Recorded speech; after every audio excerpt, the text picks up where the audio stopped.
नित्तिका चाहर जी। राधे राधे। राधे राधे महाराज जी, आपके चरणों में कोटि कोटि प्रणाम। महाराज जी, क्या मेहनत नसीब बदल सकती है और क्या बिना मेहनत के नसीब का सब प्राप्त हो सकता है? हाँ, उसे मतलब आप ग्रामीण भाषा में प्रश्न कर रहे हो। उसे शास्त्रीय भाषा में पुरुषार्थ कहते हैं। मेहनत का मतलब पुरुषार्थ। अगर प्रबल पुरुषार्थ है तो बुरे प्रारब्ध को मिटा सकता है और नवीन सुख सामग्री को सजा सकता है। पर प्रबल पुरुषार्थ होता है परोपकार। दूसरे के भारी समस्या दुख में सम्मिलित होकर उसको मिटा दो और भगवान का स्मरण करो। इन दो के द्वारा ये प्रबल पुरुषार्थ आपके पूर्व प्रारब्ध को नष्ट कर देगा। जैसे मेहनत बहुत करते हैं और लाभ बहुत कम प्राप्त होता है, और बहुत कम मेहनत करते हैं बहुत ज्यादा लाभ प्राप्त होता है। ऐसे व्यक्ति देखे जाते हैं कि जिनकी दिनचर्या में मतलब भाग्यवश केवल धन आ रहा है, कोई मेहनत नहीं। और एक आदमी है दिन भर मेहनत करता है, 400-500 रुपया, वो भी पूरे परिवार को ठीक से पूरा भोजन वस्त्र पढ़ाई लिखाई सब नहीं कर पा रहा। एक आदमी है कि बिल्कुल कोई ऐसा कार्यरत नहीं है, पर अर्थ की बाहुल्यता उसके घर में। ये पूर्व का जो पुण्य है वो उसे अर्थ प्राप्त करा रहा है, वर्तमान में वो पुरुषार्थहीनता दिखा रहा है। तो जब तक प्रारब्ध भोग है पुण्य का तब तक चलता रहेगा। अब एक है वर्तमान में बहुत पुरुषार्थ कर रहा, मेहनत कर रहा है, लेकिन पूर्व का पाप उसे आगे नहीं बढ़ने दे रहा। अब पहले पीछे का जो पाप है उसे नष्ट करने वाला पुरुषार्थ बने। वो दो प्रकार से होता है। परहित सरिष धर्म नहीं भाई।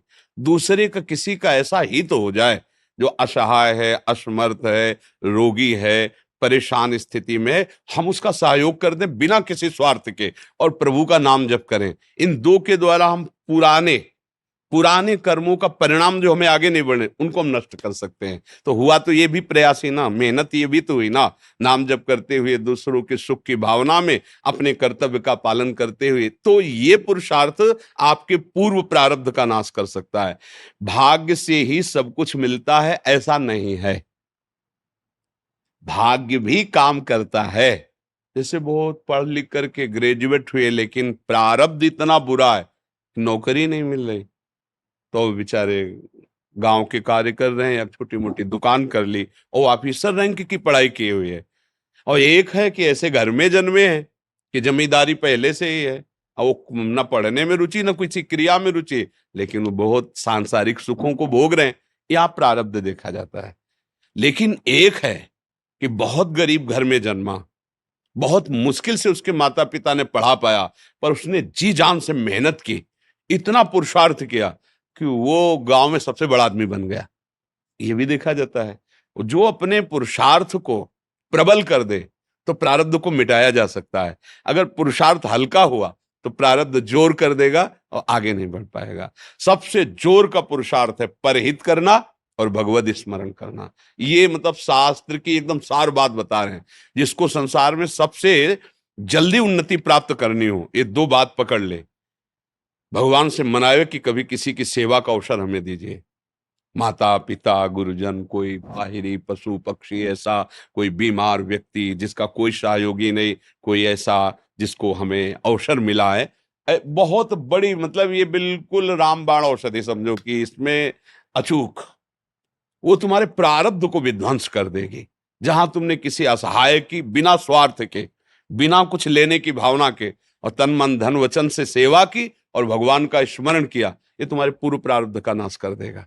और जब हम दूसरों का सुख छीनते हैं, ये भी मेहनत है। चोर भी तो मेहनत करता है, न जाने कितना हिम्मत करता है दूसरों की संपत्ति चुराने के लिए, मारपीट सहता है, मारपीट करता है। वो मेहनत करके दूसरे का धन अपहरण करके दूसरे को दुख देने वाली क्रियाएं करता है। तो उसकी ये मेहनत, उसके पूर्व के पुण्य जो जमा है आगे सुख देने वाले, उनका नाश प्रारंभ हो जाता है।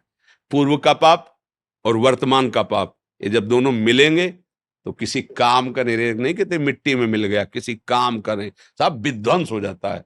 इसलिए सदाचरण करो। और ये अंदर की बात कह रहा हूं, हृदय की, दूसरों को सुख पहुंचाने की भावना ले आओ और नाम जप करो, जय को प्राप्त हो जाओगे। परहित सरिस धर्म नहीं भाई।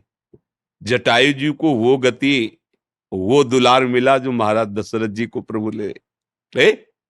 दशरथ जी वहां प्राण त्याग रहे हैं, भगवान श्री राम वनवास में।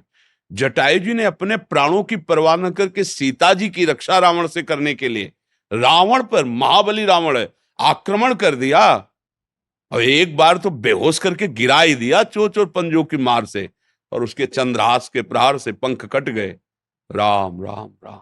देखा भगवान श्याम, गोद में भगवान ने उठाया और ये भगवान ने एक वचन कहा कि ये मेरी कृपा से नहीं, आप अपनी करनी से ऐसी उत्तम गति को प्राप्त हो रहे हो। भगवान ने एक शब्द कहा, ये आप अपनी करनी से ऐसी उत्तम गति को प्राप्त हो रहे हो। तात, ये मेरी कृपा की बात नहीं, तुम्हारी करनी की बात है। तुमने ऐसी करनी की, तब वहां परहित सरिस धर्म नहीं भाई। अगर प्राण भी चले जाएं दूसरे के हित में तो भगवान को प्राप्त होता है। बहुत बड़ी बात है, हम ऐसा पुरुषार्थ करें कि अपने प्रारब्ध का नाश कर दें। जो हमारा बुरा प्रारब्ध हमको नष्ट करने, हमें दुख देने, हमें विपत्ति में फंसाने आया, मंगल हो जाएगा। भगवान का नाम और दूसरों को सुख प्रदान करने की भावना।